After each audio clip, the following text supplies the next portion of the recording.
It was a peaceful evening, the sun just beginning to set behind the hills, casting a warm orange glow over our quiet neighborhood. I was in the kitchen, preparing dinner as the soft hum of the radio played in the background. My son Eric had just returned home from college for the weekend. There was a calm, comforting energy in the house, the kind of peacefulness that comes with familiarity. Eric had grown up so quickly. It felt like just yesterday he was a boy, following me around the house, asking endless questions about life. Now at 21, he was no longer the little boy I remembered, but a young man, strong, confident, and at times unknowingly distant. The dynamic between us had shifted as he matured, and it was something I was still getting used to. Dinner was ready, and I called him from the living room. As we sat down at the table, I noticed the way he looked at me, different, intense, in a way that made me pause. I brushed it off at first, thinking it was my individual. Now, if you are new here, please like the video and subscribe. Statistics show that only 6% of my audience is subscribed to the channel, so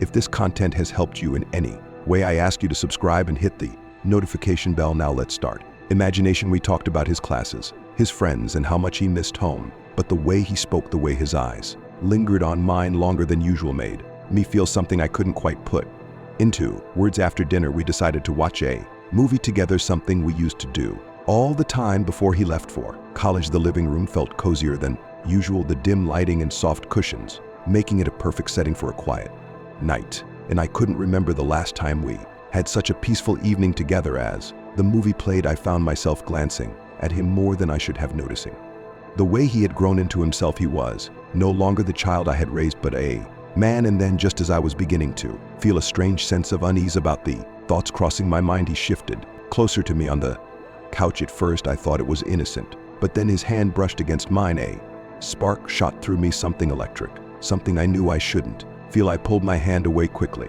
startled by the intensity of the moment. What's wrong, Mom? He asked, his voice soft, almost concerned. I looked at him, my heart racing, unsure of what to say. Nothing, sweetie, just tired, that's all, I replied, trying to dismiss the feeling and hoping he didn't notice the tension between us. But I knew something had changed in that moment, something we couldn't ignore. The line between mother and son had blurred, and even though neither of us had crossed it, the air was thick with unspoken thoughts. We sat there in silence, the movie playing in the background, but neither of us was paying attention anymore. I got up, telling him I needed to go to bed early, but as I walked away, I couldn't shake the feeling that something had shifted between us. As I lay in bed that night, my mind raced. I knew I couldn't let this feeling grow. I had to keep my distance for both our sakes, but deep down I wasn't sure how. The next morning, I woke up feeling unsettled. The events of the previous night played over and over in my mind. I tried to shake the feeling, convincing myself that it had all been in my head. I was his mother, nothing more, nothing less. I loved him deeply, but not in a way that could ever be misconstrued. I was being irrational, I told myself. Eric was already up by the time I came downstairs, sitting at the kitchen table with a cup of coffee. He greeted me with a smile, as if nothing had happened.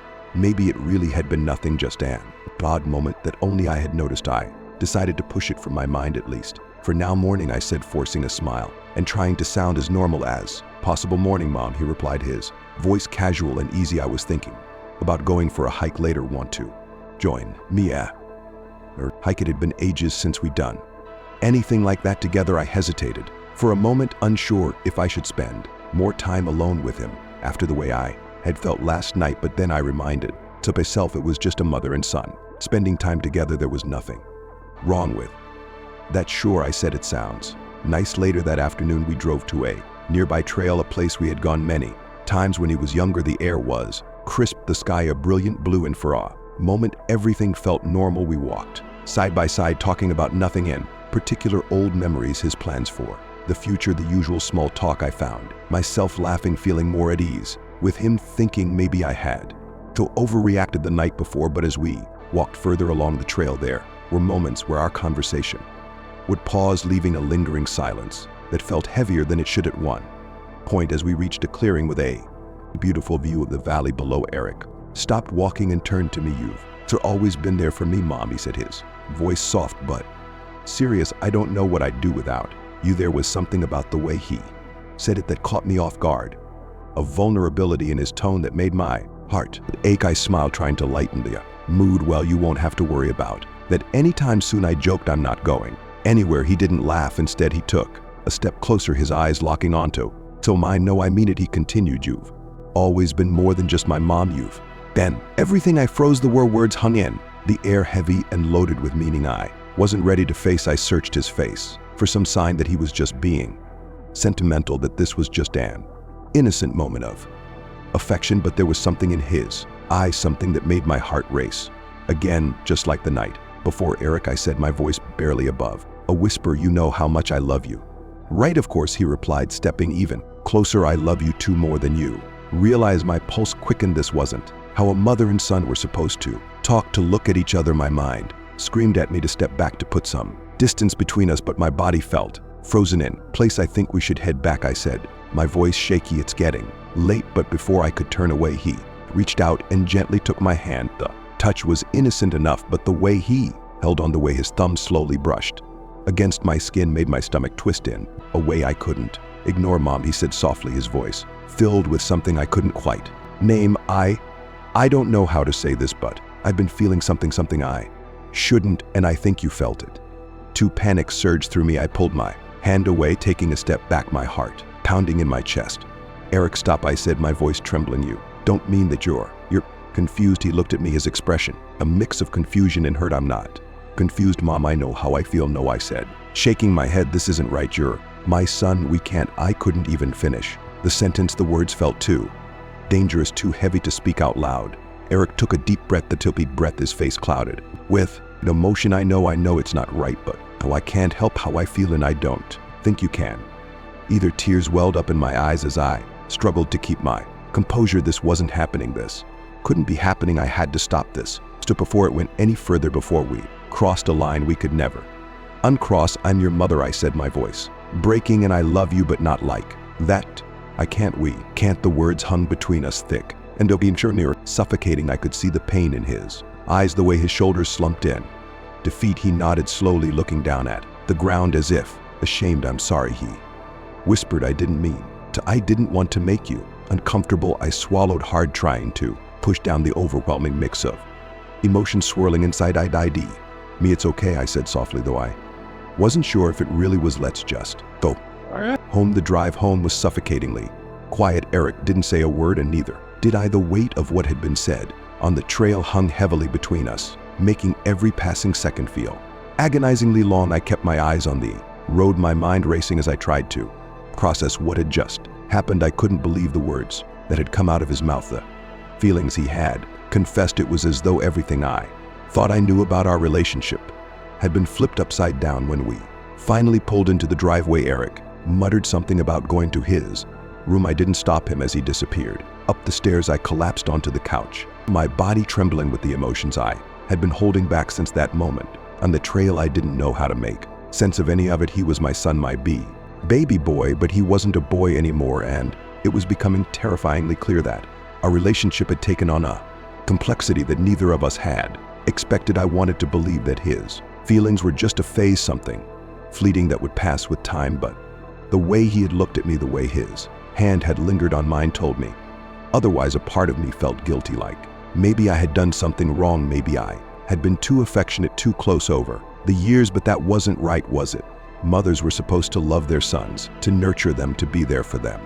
That's all I had ever done, but now everything felt tainted by the strange tension that had grown between us, and I didn't know how to fix it. I spent the rest of the day trying to avoid him, keeping myself busy with chores and anything that could distract me from the confusion I felt. By the time evening came, I was emotionally drained. I didn't want to confront what had happened, but I knew I couldn't avoid it forever, Eric, and I couldn't go on like this, pretending everything was fine when it so clearly wasn't. That night, after I had spent hours tossing and turning in bed, I heard a knock on my door. My heart sank. I knew it was him. Mom, can I come? And Eric's voice was soft, almost hesitant. I hesitated, my mind screaming at me to say no, to create some distance between us, but I knew I couldn't keep avoiding him. I had to face this, no matter how uncomfortable it made me. Come in, I said quietly, sitting up in bed and pulling the covers up around me, as if they could somehow shield me from the emotional storm that was about to unfold. Eric stepped inside, looking as conflicted and unsure as I felt. He stood at the edge of the room for a moment, not quite knowing what to do with himself. After a few seconds, he sat down on the edge of the bed but kept his distance. I'm sorry, he said, his voice heavy with regret. I shouldn't have said what I said. Earlier, I don't know what came over me. I nodded slowly, trying to find the right words. I know this is confusing, I said, but what happened earlier that can't happen again, Eric. We have to be careful. This isn't how things are supposed to be. I know, he whispered, his eyes downcast, but it's so hard, Mom. I don't know why I feel like this. I've tried to push it away, but it just keeps coming back. His words struck something deep within me. I felt an overwhelming sense of sadness for him, for both of us. Really, this wasn't a situation I had ever imagined myself being in, but there we were, trapped in a web of emotions that neither of us knew how to untangle. I'm your mother, I said again, my voice gentle but firm. That's all I can ever be, you know that, right? He looked at me, his eyes filled with pain, but he nodded. I know, he said. I don't want to lose you. You're not going to lose me, I assured him, but we have to set boundaries, Eric. This is dangerous territory. For a moment there was silence between us.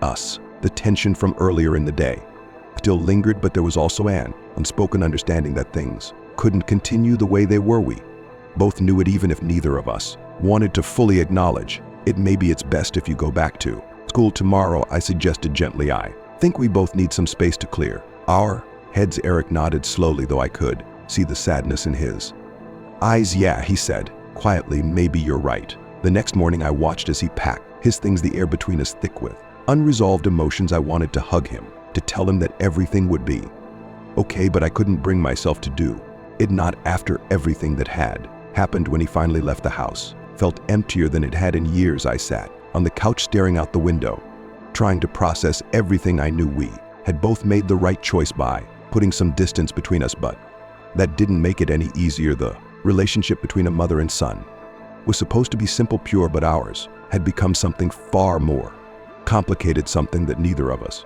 knew how to handle. As the days passed, I tried to settle back into my routine, but it wasn't the same. The house felt too quiet without Eric, and I found myself thinking about him more than I should have. I wanted to believe that the distance would help, that it would give us both the space we needed to sort out our feelings, but deep down I knew that things would never go back to the way they were before. Something had shifted between us, something we couldn't undo, and I wasn't sure what the future held for us anymore. Thank you for watching and listening to my story. Don't forget to subscribe for more videos like this.